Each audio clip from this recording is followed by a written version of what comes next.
अस्सलाम वालेकुम रहमतुल्लाहि व बरकातहू। मोहतरम नाजरीन, मैं हूं मोहम्मद हामिद और आप देख रहे हैं कंप्यूटर ट्रिक्स 7905 यूट्यूब चैनल। आप सभी का स्वागत है। आज के इस वीडियो में निकाह क्या है, निकाह की बरकतें क्या हैं और निकाह करना क्यों ज़रूरी है, इसके बारे में बताएंगे। Welcome to computer tricks 7905। निकाह शरिया कानून के तहत दूल्हा और दुल्हन के बीच एक करारनामा है। निकाह के लिए दोनों की राजीमंदी होना जरूरी है। निकाह एक इबादत है जो मरने के बाद भी जारी रहेगा। दुनिया की सारी इबादतें दुनिया में ही रह जाएंगी।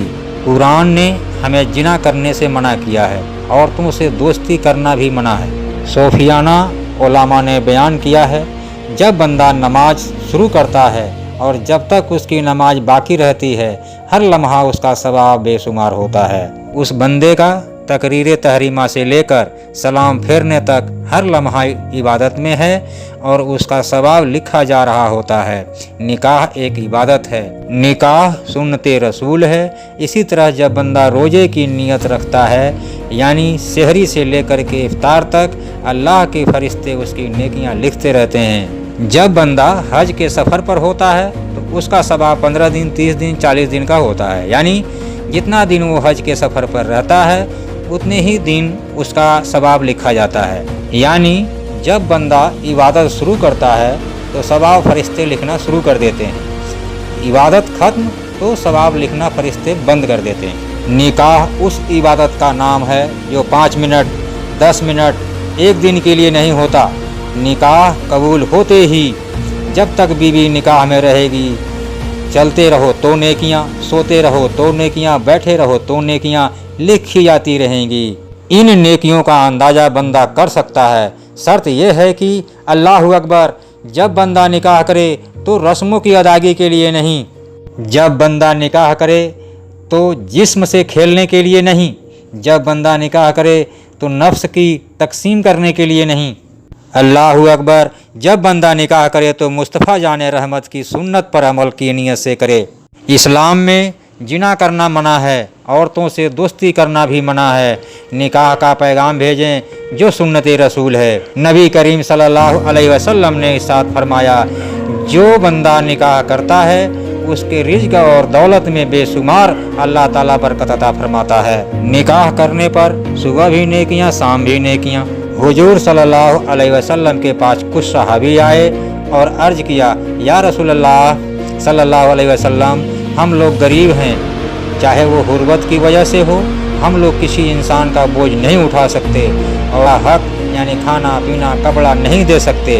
हमारे पेट पर पत्थर बंधे हैं, हमारे घरों में चिराग नहीं जलता, हमारे घरों में चूल्हा नहीं जलता, इसलिए हम निकाह नहीं कर सकते। हुजूर सल्लल्लाहु अलैहि वसल्लम ने फरमाया, तुम निकाह करो, मैं जमानत देता हूँ कि तुम मालदार हो जाओगे। निकाह करने पर अल्लाह के रसूल ने मालदार होने का वसारत फरमाया। निकाह की कितनी बरकतें हैं। पहला तो आधा ईमान महफूज हो जाता है। दूसरा, नबी करीम ने फरमाया कि निकाह की वजह से निगाहें झुक जाती हैं, यानी आँखों में हया आ जाती है। तीसरा, निकाह की बरकत से इंसान मालदार हो जाता है, लेकिन मालदार होने की नीयत से निकाह नहीं करना, अल्लाह के रसूल की सुन्नत पर अमल करने के लिए करना। हुजूर सल्लल्लाहु अलैहि वसल्लम की सुन्नत पर अमल करने से बरकत और फ़ायदा है। फ़कीर समरकंदी लिखते हैं, अगर कुंवारा लड़का या लड़की 2 रकात नमाज पढ़ते हैं तो उन्हें 2 रकात का ही सवाब मिलता है। निकाह के बाद यही 2 रकात का सवाब 70 गुना हो जाता है, यानी 70 गुना का इजाफा हो जाता है। आगे लिखते हैं, अगर कोई शख्स अपनी बीवी के पास बिस्मिल्लाह पढ़कर जाए और वजीफ़े लौजियत अदा करे और नियत यह हो कि हुजूर की उम्मत को बढ़ाएं और फिर अल्लाह उसी वक्त औलाद की वसारत दे दे और फिर औलाद पैदा हो, तो जब तक उसकी औलाद ज़मीन पर जिंदा रहेगी उसके हर सांस के बदले माँ बाप को 60 साल तक की इबादत का सवाब मिल जाता है। वीडियो अगर अच्छा लगा हो तो चैनल को सब्सक्राइब करें, क्योंकि इससे हमारा हौसला बढ़ता है। वीडियो को अपने भाई बहनों, दोस्तों, रिश्तेदारों में शेयर करें ताकि उनको भी निकाह की बरकत मालूम हो सके। इससे आपको सवाब मिलेगा। मिलते हैं नेक्स्ट वीडियो में। जब तक के लिए अस्सलाम वालेकुम, नमस्ते, खुदा हाफिज़।